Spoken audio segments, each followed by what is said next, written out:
allegiance. Pledge allegiance to the flag of the United States of America and to the republic for which it stands, one nation, under God, indivisible, with liberty and justice for all. Thank you, Katie. I'm sure you've got everybody here. List of trustees to approve the minutes from the February 17th, 2025 board meeting and filing the January 8th, 2025 architectural review board, the January 22nd, 2025 Parks and Recreation Board, the January 27th, 2025 Joint Library Board, the January 28th Planning Commission, the February 17th, 2025 Planning Commission minutes as presented. I'll make a motion to. Second. Motion and second, any changes, errors? Seeing none, all in favor say aye. Aye. Opposed? Motion carries. People wishing to be heard, please raise your hand. All, please. Okay. Come on up.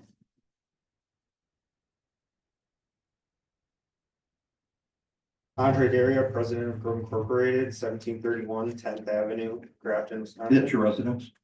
W291 N2173 Elmhurst Drive, Pewaukee, Wisconsin. Thank you.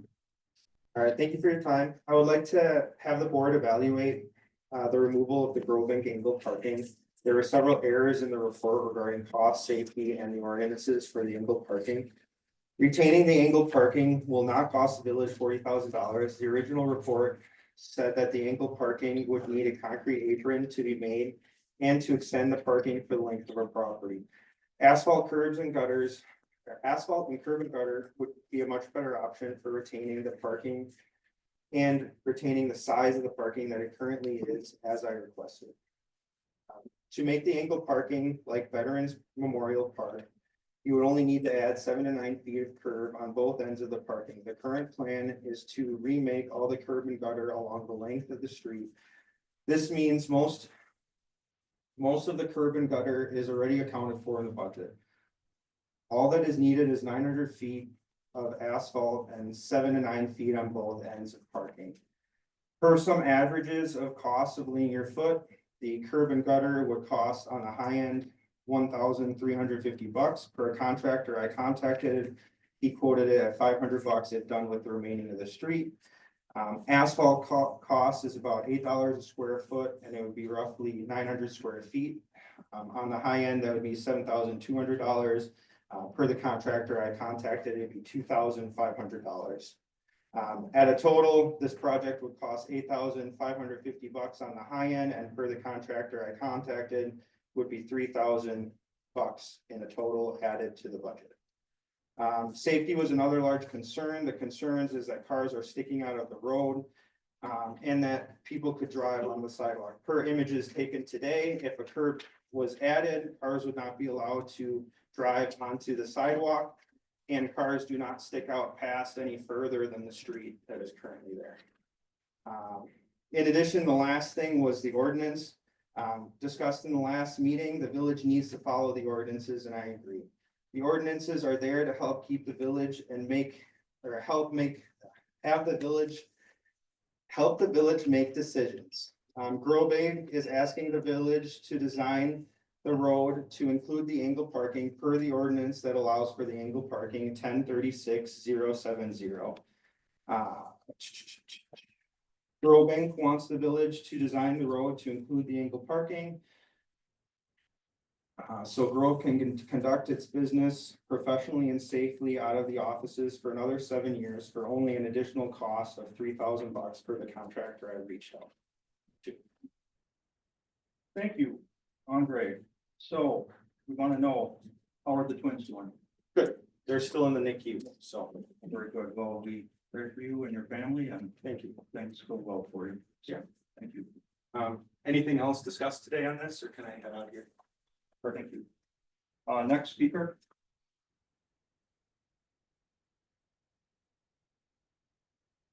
Hello, Paul Malloy, 1701 10th Avenue. I wanted to address the road narrowing. I brought to the trustees' attention via email that the report budget was wrong. I was a bit surprised by the response, inferring it was my opinion. Here's the report, your report, that shows the budget was for widening the road from 32 to 36 feet, which would include moving electric poles, gas lines, and trees, all of which are incorrect.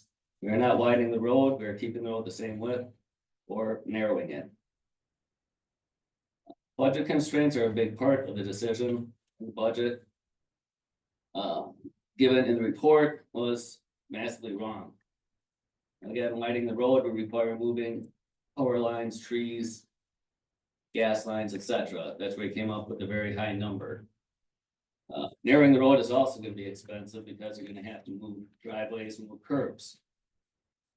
It would seem like keeping the road the same width, picking it up, putting down the same spot, you wouldn't have to move any curbs or driveways, gas lines, electrical lines. You can save money. We can respect the residents' concerns that live on that busy road. And keep the school children a little bit safer that happen in and out of the cars.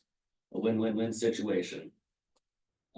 I believe because the budget was botched and the trustees were given a budget and a report that I asked the president and the trustees to review their decision and possibly revote or look at the new consideration that the costs were incorrect on the report. Thank you for your opinion. It's the facts. It's in the report that you paid. Thank you. Black and white, Thank you. underlined and read it. I'll leave a copy. Thank you. Hello, Bill Haas, 1226 Water Terrace. Just wanted to address some misinformation that's rattling around on the 10th Avenue reconstruction issue. We've been led to believe that the width of the current roadway is 32 feet, but now know, thanks to a field study done on February 12th by the DPW, that the average width of the road along 10th is about 35 feet, varying from 33.5 feet at the north end to 36.6 down by Grove. It also is implied that all road reconstruction done in the village since the ordinance was changed in 2018 to 32 feet has been followed. That is not true. Looking at the roads reconstructed since then, I could not find a single one where the road was narrowed to 32 feet. The only roads that have been built to that spec are those in the new subdivisions such as Stonewall Farms, Riverbend, Loose Bend, which is what the ordinance was written for. Director Thomas has pointed out there are several factors to consider when narrowing an existing road, and I believe the citizens have voiced several sound reasons why narrowing should not occur. Compromise between the average width of 35 feet on the current roadway and the new design width of 32 feet may be a consistent road width of 34 feet, allowing correction of numerous problems with the existing gutters and curbs and improper drainage associated with that, while coming close to retaining the existing width. At 34 feet, the change to the width at the north portion of the road where much activity occurs on school days after dismissal with numerous vehicles parked on both sides of the road would be minimal, as the average width at the north end is about 34.5 feet. I think it would make sense for the DPW to ask for alternative proposals in order to get cost information before determining which direction to go with on this project. One of which would be a consistent 34-foot road width for 10th Avenue and for angle parking for the business to keep their vehicles off the street frontage allocated for residential parking use by their neighbors. Thank you. Thank you. Anyone else wish to speak tonight? Anyone else wish to speak on the agenda or non-agenda item? Yes.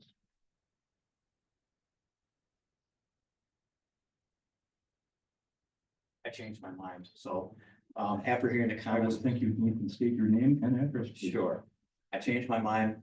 My name is still Bill Harbeck, though, and I live at 907 17th Ave, Grafton, Wisconsin. That's remained the same. You saw the email traffic back and forth from me to the board, and the responses always came back only from Dan, so you didn't see his response until I then added onto it and showed you again. I have, just one thing that I just don't understand. Paul and I both mentioned the fact that trustees mentioned the high cost of widening the road as a factor in their decision, and that was never the issue. The motion was incorrectly presented. It was to keep the road at its current width. That's what the people want. That's what Grove wants, and they want their angled parking. I don't understand why you wouldn't get an alternative bid for that method of doing the road too. It could be tens, and maybe in 6 figures cheaper to do it that way than doing a road narrowing. And it's easy to do. Just ask for an alternate bid when you send the bid package out. Now it's already out. It's been almost 2 weeks. Just add it on.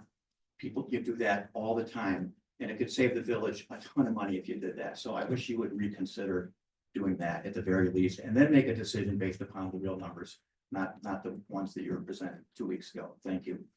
Thank you. Anyone else wish to speak? Please come up, state your name and your address, please. Hello trustees, my name is Luke Spikestra. I live at 1505 Wisconsin Avenue, apartment 224 for the record. I'm just here today to raise awareness of something that I think was wrong in our community related to elections. I know that we don't really talk here, but it's something that I feel we should raise awareness about. Ms. Harbeck has been using government resources in her campaign literature. I did raise this in email form to the village clerk. She basically referred me to the Wisconsin Elections Commission, which I thought was fine, but kind of was a lot of paperwork. I didn't really feel like sitting down and doing hours of paperwork when I really feel that this is the body that should be holding trustees accountable for, upholding the law. So with that, I give it back. Thank you very much. Thank you. Oh, and I do have an image of the literature that's been going around, if any trustee is interested. Thank you.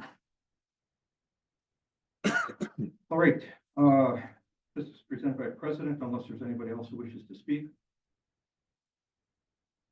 Okay, very good. We'll move on to business presented by the President. I'd like to just congratulate Ray, our police officer, for his nomination to the American Legion for an outstanding officer. We really certainly appreciate that and really like to commend him on that. He's a fantastic resource to our village for someone who's been here under 2 years. And we also understand that he really works hard with the JV basketball team. Yes, sir. He's really immersed himself in our community. So thank you for his service and for being recognized. And that's all I have on that. Resolution, ordinance, action items, the 2024 budget resolution. Jesse? Absolutely. This is coming outside of customary practice. This is coming directly from Finance Committee earlier this evening with a recommendation for approval of the resolution. That said, the resolution is brought forward to complete a general fund budget amendment for the 2024 budget. The reason for it to come forward right away this evening is to coincide the adoption of the resolution, get the amendment in place to then coincide with the finalization of our 2024 audit, which in-house work finished up this week. The auditors are back at their firm finalizing a report to bring back to the village board within the next month or so.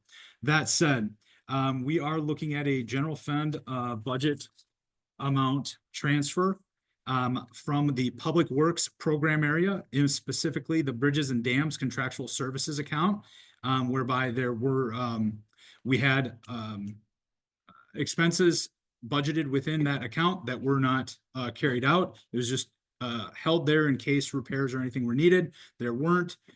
We do have projects scheduled in the 2025 budget, but in the 2024 budget, there were unexpended funds in that Bridges and Dams account. That said, in the amount of $11,602, we would move it from the Public Works program area into the General Government program area. In particular, about $1,400 to the clerk department because of the amount of village code and ordinances updates. We are invoiced by our outside company that hosts the website and completes those updates and formatting for us. That said, that came due at the end of the year. Therefore, $1,400 would be allocated of that transfer to the clerk's office, then about $10,200 into legal. And where we saw the charges for legal were the setup work for the Tax and Criminal Financing District number 6. So this is where the village is actually carrying these costs up front that are going to be repaid as the new district creates increment. So yes, we are making this program area whole this year. However, these expenses are going to be paid back by the tax incremental financing district.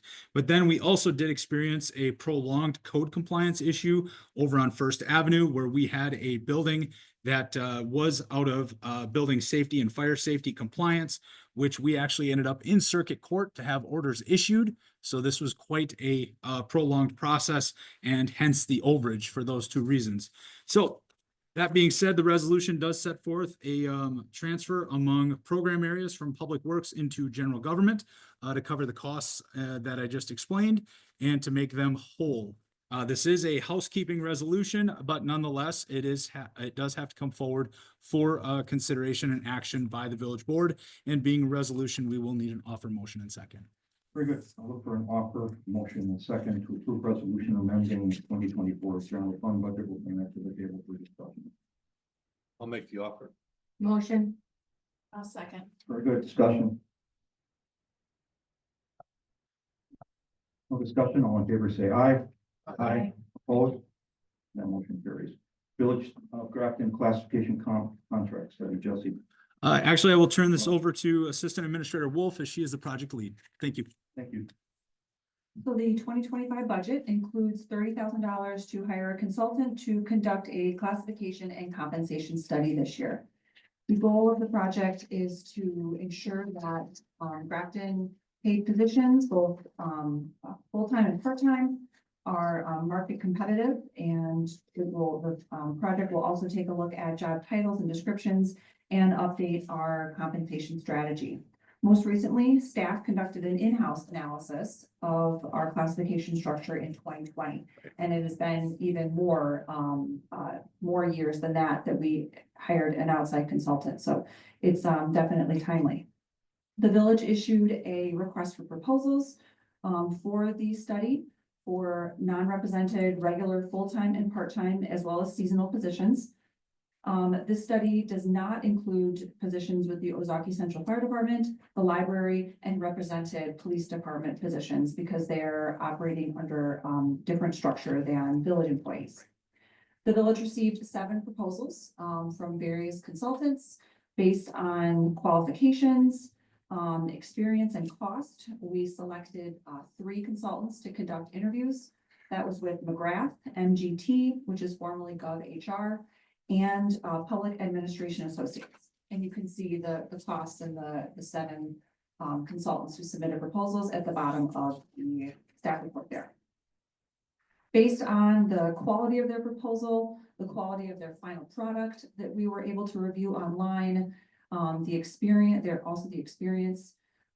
staff is recommending to go with McGrath Human Resources for a cost not to exceed $27,750 for this project.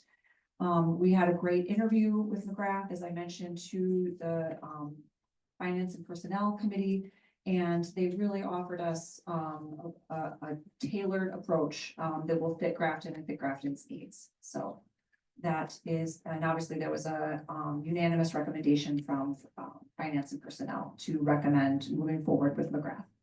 Very good. Look for a motion in a second to authorize village administrator to enter into a contract with McGrath Human Resources Group for a classification and compensation study for a cost not to exceed $27,750.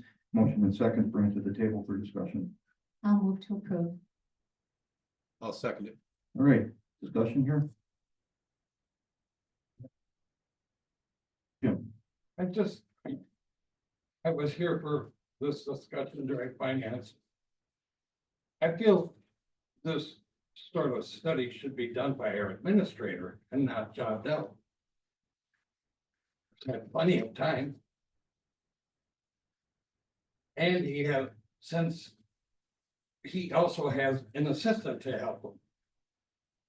I think this is $30,000.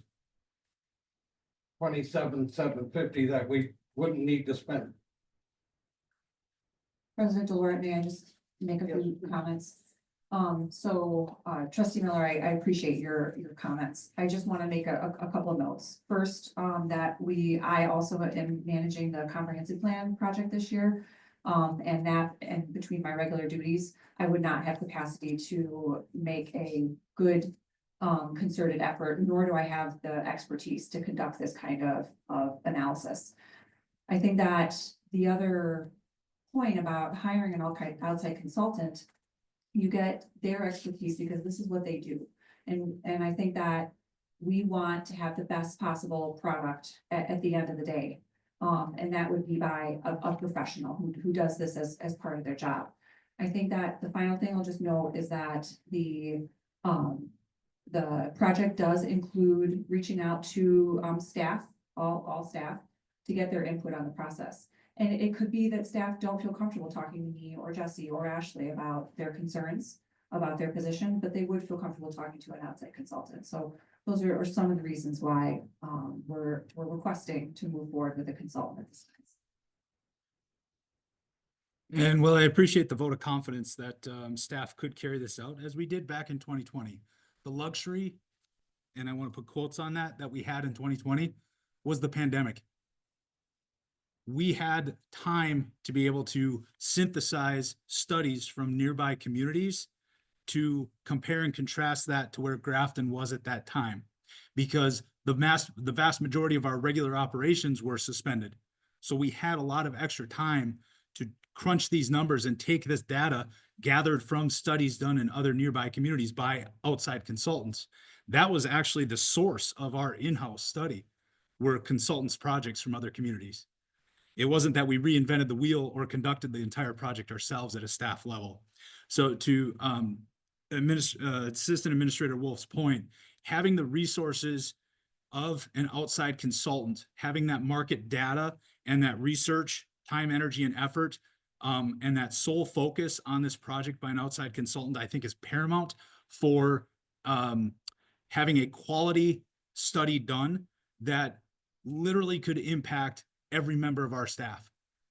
This will touch the compensation system for the Village of Grafton, which impacts, as Assistant Administrator Wolf pointed out, all but the fire department, library, and represented police.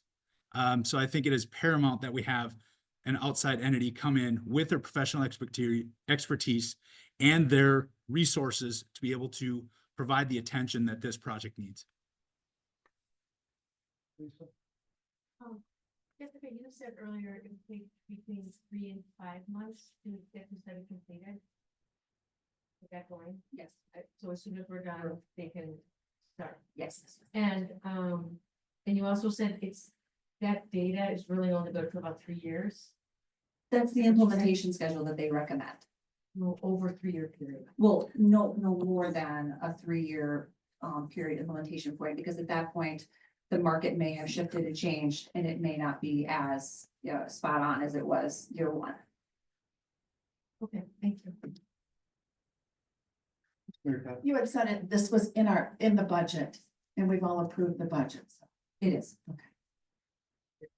Yeah, thanks. I think there's a consistent challenge here is when we have we ask our staff to review compensation, when their own compensation is going to be included in on this. I think it's good to send that outside, because again, it would get us into a situation where, like, well, Jesse, you approved your own raise. You looked at your own raise. I think it's always a good idea to look outside. And frankly, as I look through this contract, and I'm sure you all read 20 pages of it as I did, and to find out that this is a very professional group, PhD level folks who are looking at this. They come very well referenced. They've worked a wide variety of sources, and as we found out, they've also done work for us in the past with the fire department for further discussion on this down on this end. Lisa. I'm sorry, just one more question. And you may not know the answer, Jessica.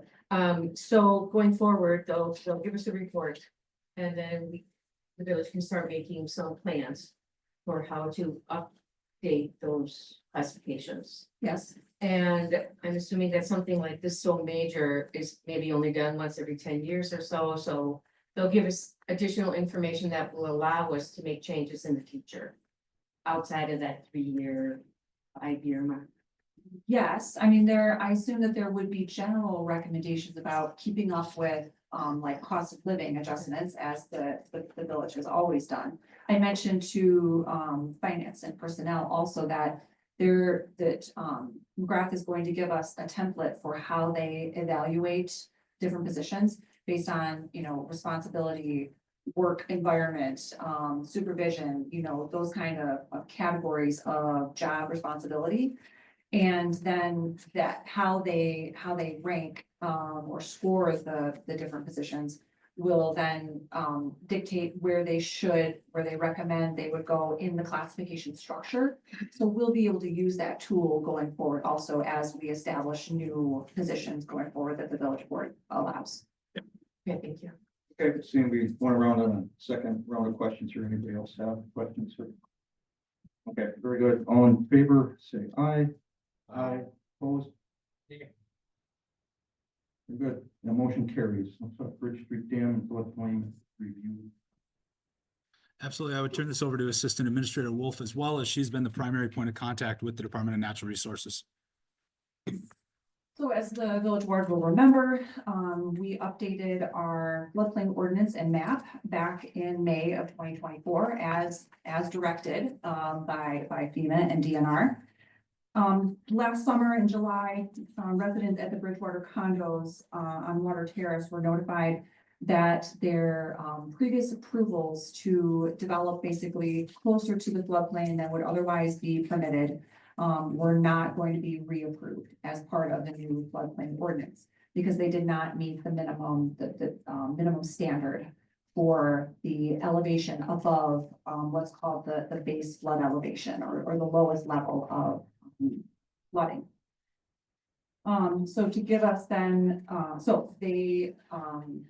the residents in Bridgewater condos reached out to us and reached out to village staff to ask, to gain a little bit more information about what the situation was. Back in 2011, the village worked with a consultant to, provide a design and management concept report for the bridge, for the Riverwalk and the Bridge Street Dam downtown. These changes that were implemented in 2014, the proposed improvements and the report indicated that based on the improvements in the dam, that the base flood elevation would actually decrease and go down. However, those improvements were completed in 2014, including a crest gate and a spillway. DNR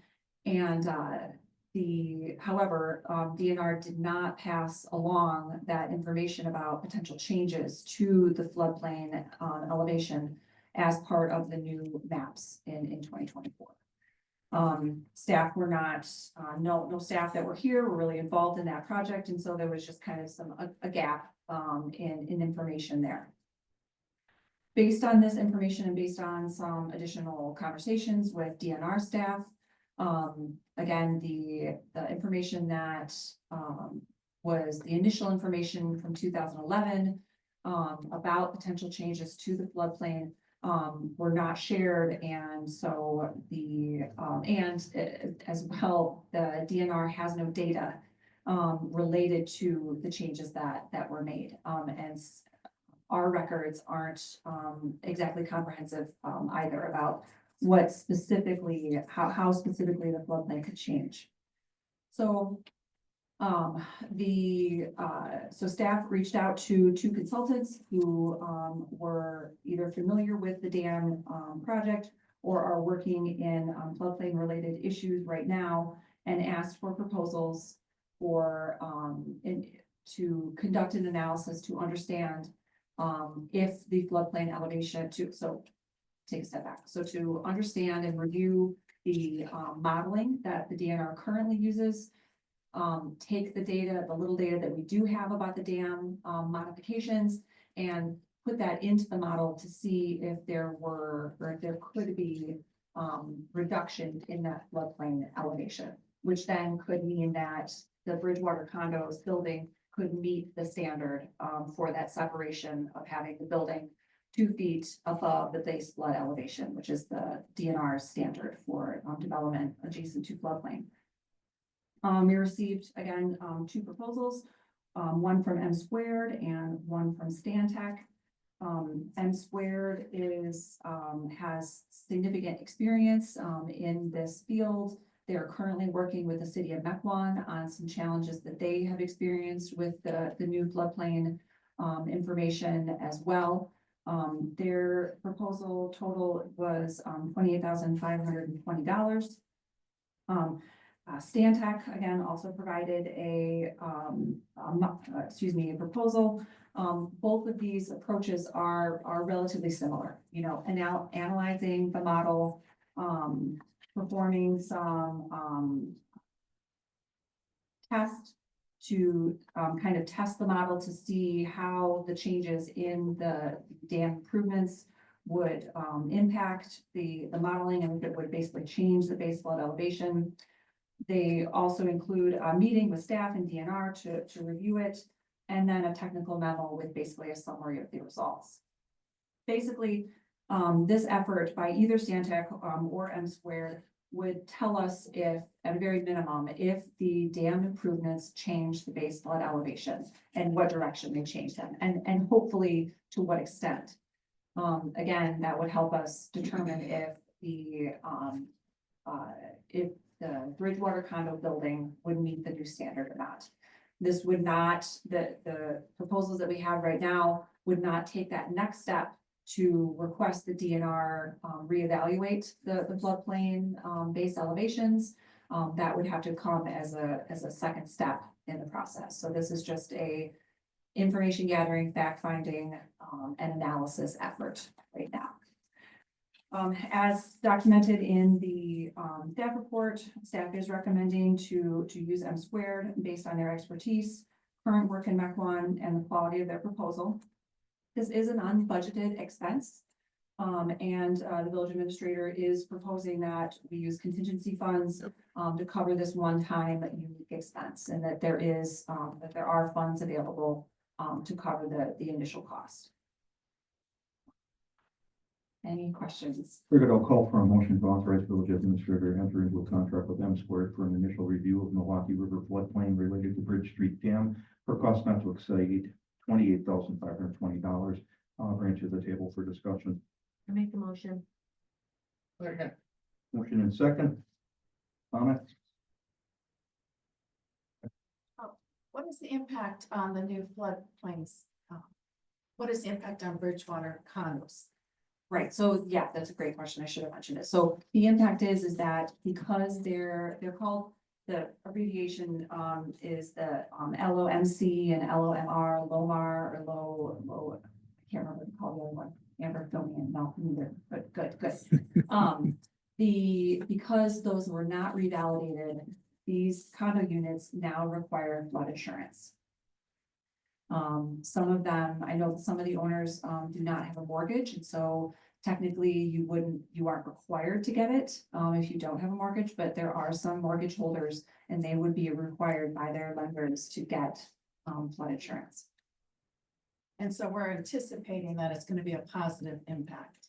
We are anticipating that the analysis will prove that there was some level of decrease in the floodplain elevation, yes. We do not know if it's enough to meet the standard of the 2 feet.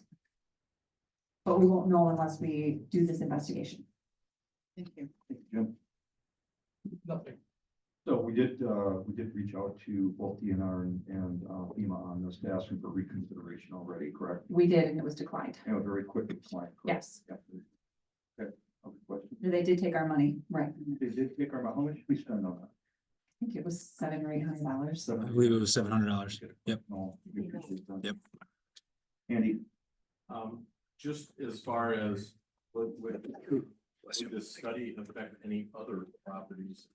Or is it basically just Bridgewater that's because of its location? I don't know enough about floodplain and hydrology to answer that question with any kind of confidence, but if anything, it would further decrease the floodplain elevation upstream. I don't believe it would have any downstream impacts. Okay, and then obviously you said this is an initial step to get this evaluation and set up this session with the DNR. Any thoughts about the ongoing cost of having them make a move to fix this? I don't believe there would be any ongoing costs after this first phase and then a second phase. Is that your? Well, my question is obviously we're spending the money to have an engineering company come and evaluate this so that we have good data to go to the DNR, and they're going to be the conduit, set up the meeting with the DNR to try to report it. Then I'm assuming there's going to be additional costs at some point in time to make this move. There will be, yes. And I thoughts don't about what that- have a sense. It could be as much as the first phase. And then would you consider this that somebody dropped the ball because these things weren't considered in the new floodplain maps? Whether, just asking a question, obviously the DNR mandated the changes to the dam. So I would think that the DNR would understand what that could possibly change for floodplain. I agree. And so where is the DNR fit in this as far as The DNR is a not way of shaking something out of their wallet? right. No, I mean, there's no sense of accountability or responsibility from the DNR staff. Okay, thank you. One of the things that we did suggest perhaps maybe after this study is reaching out to both our, all of our federal representatives here, because this is FEMA, correct? The DNR is assisting with this. So we certainly have, perhaps reaching out to Senators Baldwin, Senator Johnson, and perhaps Congressman Grothman. You a little more help with that, and who knows, under the political environment, it may be possible, it may not be, but we don't have that information. Am I correct in that? Correct. Lisa?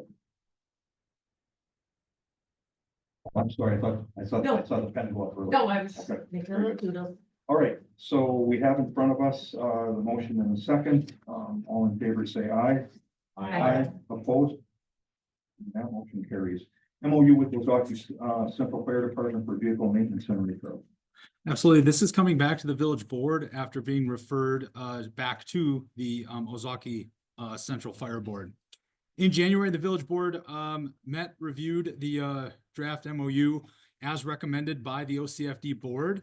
At that time, the MOU contained language that would be utilization of fire department vehicle maintenance software instead of what was originally proposed as the online hub, which is the system that staff as well as the public can utilize to submit work orders and track work orders through our Department of Public Works. The village board sent the MOU to the OCFD board saying, nope, we would prefer the hub language as originally proposed to be included. At their February 19th meeting, the OCFD board did unanimously accept the village board's revision. Therefore, the memorandum of understanding is back here tonight for consideration. This is the language as originally proposed. There are no other updates or revisions to the memorandum of understanding. And the recommendation is for approval. Thank you, Jesse. Here's a little slow here, looking for with the OCFD, Ozaki Central Fire Department for vehicle maintenance and repair as presented. Motion and second, please. Motion. I'll second it. A motion and second, and we have some discussion here. Hold on, some first. Good. I see that the hub is updated now to include the maintenance, and that will work okay for the fire department team. I will probably ask Jesse to invite up Chief. Sure. This was discussed at length at the OCFD board meeting, and at the end of the day, it is accessible to the entire fire department, whether on their mobile or at a desktop. There will be some internal logistics, whether it be command staff that sends forth those work orders, or if it be the employee who notices the item itself. But that being said, it just requires good communication, and what this system will do is create the tracking and accountability mechanism that we need. That said, Chief, I know was at the meeting as well, and Chief, do you want to come up? I mean, we want to make sure that you have that you have a comfort level in this and, regardless on how we vote, that we want to make sure. We will follow the agreement. Thank you. I appreciate that. And I would, just a heads up, I would just suggest that if things are not going the way they need to go, either for DPW or the, OCFD, can we please talk about it so we can fix this up and make sure that we're all on the same level that works for you guys? Thank you very much. I appreciate that. I noticed nods from, Ms. Thomas and, Chief Price. That's good. So, any other questions, comments? Jim? Yes. I just want to make a statement that I fully support Chief Price moving forward with this consolidation.